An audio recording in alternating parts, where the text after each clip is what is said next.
तो पिछले एपिसोड में हमने देखा कि किस तरीके से मास्टर रोशी ने कामेहामेहा वेव का यूज करके फायर माउंटेन की आग बुझाई। गोकू ये देखकर मास्टर रोशी से काफी ज्यादा इम्प्रेस हो गया और वो मास्टर रोशी के अंडर में ट्रेनिंग भी करना चाहता था। खैर ये गोकू का फर्स्ट एडवेंचर है, इसीलिए वो इस एडवेंचर को पूरा करके ही मास्टर रोशी के पास ट्रेनिंग के लिए जाएगा। बस इसी वजह से गोकू, बुल्मा और ऊलोंग और उसके पीछे पीछे यामचा सातवें और आखिरी ड्रैगन बॉल की तलाश में निकलते हैं। अब वो सातवां ड्रैगन बॉल काफी ज्यादा दूर है, इसीलिए हमारे हीरोज को वहां पहुंचने में काफी ज्यादा टाइम लगेगा। खैर एक्सप्लेनेशन शुरू करने से पहले एक छोटी सी रिक्वेस्ट है कि वीडियो को जरूर से जरूर लाइक करना और चैनल को सब्सक्राइब भी कर लेना। 7 सब्सक्राइबर में कुछ भी नहीं हो रहा, कम से कम 100 तो करवा ही दो। खैर शुरू करते हैं। गोकू, बुल्मा और ऊलोंग जब मशरूम वाले जंगल में पहुंचते हैं तभी वहाँ फ्यूल खत्म हो जाने की वजह से उन्हें एक विलेज की तरफ का रुख करना पड़ता है ताकि वहाँ से वो फ्यूल ले सके। उन सभी के उस सिटी में आने के बाद यामचा भी उनका पीछा करते हुए उसी सिटी में आ जाता है। वो सभी जब पेट्रोल पंप पे पहुंचते हैं तब गोकू ये चीज नोटिस करता है कि पता नहीं क्यों लेकिन सारे लोग बुल्मा को देखकर काफी ज्यादा डर रहे हैं। गोकू बुल्मा को बताता भी है कि बुल्मा आखिर ऐसा क्यों हो रहा है कि ये सारे लोग तुम्हें देखकर काफी ज्यादा डर रहे हैं। बुल्मा उसे बस यूं ही कहते हुए टाल देती है कि इन्होंने कभी खूबसूरत लड़की देखी ही नहीं होगी। खैर तेल भरवाने के बाद और यहाँ तक कि जब बुल्मा कुछ डायनो कैप्सूल्स खरीदती है तब भी उसे वो फ्री में ही दे देते हैं और ये देखकर बुल्मा काफी ज्यादा परेशान थी कि आखिर ऐसा हो क्यों रहा है, ये लोग इतने ज्यादा डरे हुए हैं और ऊपर से ये पैसे भी लेना नहीं चाहते। बुल्मा जब न्यू ड्रेस खरीदने के लिए कपड़े वाली दुकान में जाती है तो वहाँ ड्रेस चेंज करने के बाद उसे पता चलता है कि उसने जो रैबिट वाला कॉस्ट्यूम पहना हुआ था उस रैबिट के हेडबैंड की वजह से वो सारे लोग बुल्मा से डर रहे थे और जैसे ही बुल्मा उस हेडबैंड को उतार देती है लोग उसकी तरफ मुड़कर भी नहीं देखते। गजब बेइज्जती है। खैर जब बुल्मा कपड़े के स्टोर पर अपने लिए जब कुछ कपड़े खरीद रही थी तभी उस स्टोर के मालिक से पता चलता है कि असल में एक रैबिट मॉन्स्टर करके एक टीम है जो कि ऐसा ही हेडबैंड पहनती है और पता नहीं वो कब से यहाँ आतंक मचा रहे हैं। खैर वो स्टोर वाला ये देखकर कि बुल्मा उस रैबिट मॉन्स्टर की टीम की नहीं है उसे तो वो वहाँ से धक्के मारकर भगा देता है कि ऐसे बेकार के मजाक आइंदा किसी के साथ भी मत करना।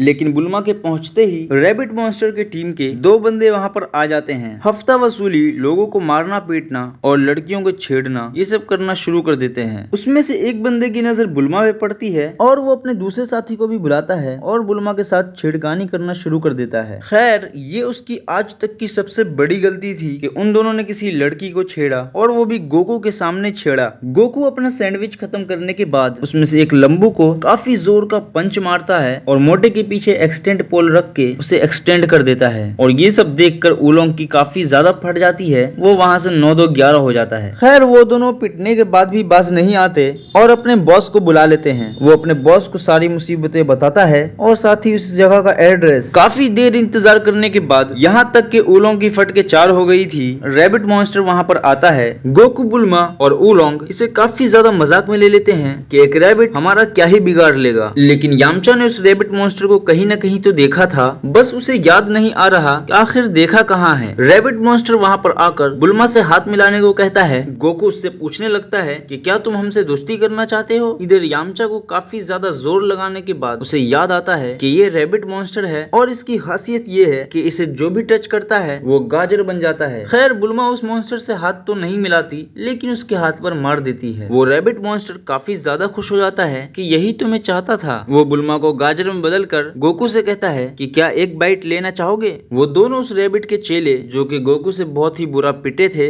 वो दोनों आकर गोकू पर ढाबा बोल देते हैं। अब जबकि बुल्मा उस रैबिट के पास थी इसीलिए गोकू थोड़ा नीचे दब जाता है। लेकिन उस मॉन्स्टर को क्या पता था कि उसके पीछे भी कुछ लोग हैं और वो उससे भी ज्यादा होशियार हैं। खैर यामचा अपनी कैट को एक बर्ड में ट्रांसफॉर्म होने को कहता है और कहता है कि जाओ और उसके हाथ से वो कैरेट छीन लो, बाकी जो भी होगा मैं संभाल लूंगा। यामचा की कैट बर्ड में ट्रांसफॉर्म होके उस रैबिट मॉन्स्टर से वो गाजर छीन लेती है और वहीं यामचा लड़ाई को आकर बैलेंस करता है जहाँ दोनों के दोनों रैबिट्स गोकू को पकड़ के भून रहे थे। खैर उस रैबिट मॉन्स्टर के हाथों से बुल्मा के छूट जाने के बाद गोकू उसे अपनी पूरी ताकत दिखाता है लेकिन वो रैबिट मॉन्स्टर वो काफी ज्यादा फ्लेक्सिबल था। वो जैसे तैसे करके फिर से बुल्मा को पकड़ने की कोशिश करता है। खैर यामचा की कैट काफी ज्यादा होशियार थी, वो खुद को उस रैबिट मॉन्स्टर में ही ट्रांसफॉर्म कर लेती है और रैबिट मॉन्स्टर ये सोचकर उससे डरने लगता है कि कहीं इसके पास भी वो पावर्स न हो जो कि मेरे पास हैं, क्योंकि अगर ऐसा हुआ तो मैं खुद गाजर मूली बन के रह जाऊंगा। जाऊंगा। खैर लास्ट टाइम गोकू उसके सर पर काफी जोर से एक्सटेंड पोल मारता है और उसका मानसिक संतुलन बिगाड़ देता है और उससे कहता है कि तुम्हारे लिए यही बेहतर होगा कि तुम दोबारा से इस गाजर को इंसान बनाओ, वरना अगली बार तुम्हारे सर पर इतना बुरा मारूंगा कि खाने पीने के लायक क्या सोचने के लायक भी नहीं बचोगे। खैर वो रैबिट मॉन्स्टर फिर से बुल्मा को बुल्मा बना देता है और गोगो की शैतानी यहाँ पर खत्म नहीं होती है। खैर ये सबक उन मॉन्स्टर के लिए काफी ज्यादा बढ़िया था क्योंकि वो काफी ज्यादा कमीने भी थे। खैर गोकू उन्हें अपने साथ बांधकर एक्सटेंड पावर पोल को काफी ज्यादा एक्सटेंड करके चांद पर पहुंच जाता है और उन तीनों को चांद पर ही छोड़ देता है। खैर बुल्मा ये सोचकर कि यामचा उसकी मदद करने आया था वो काफी ज्यादा खुश होती है, जिसे देखकर यामचा की कैट उसे बताती है कि यामचा वो तुम्हें काफी ज्यादा पसंद करती है। यामचा अपनी कैट से कहता है कि वो मुझे पसंद करती है तो क्या हुआ, मेरी तो फटती है ना।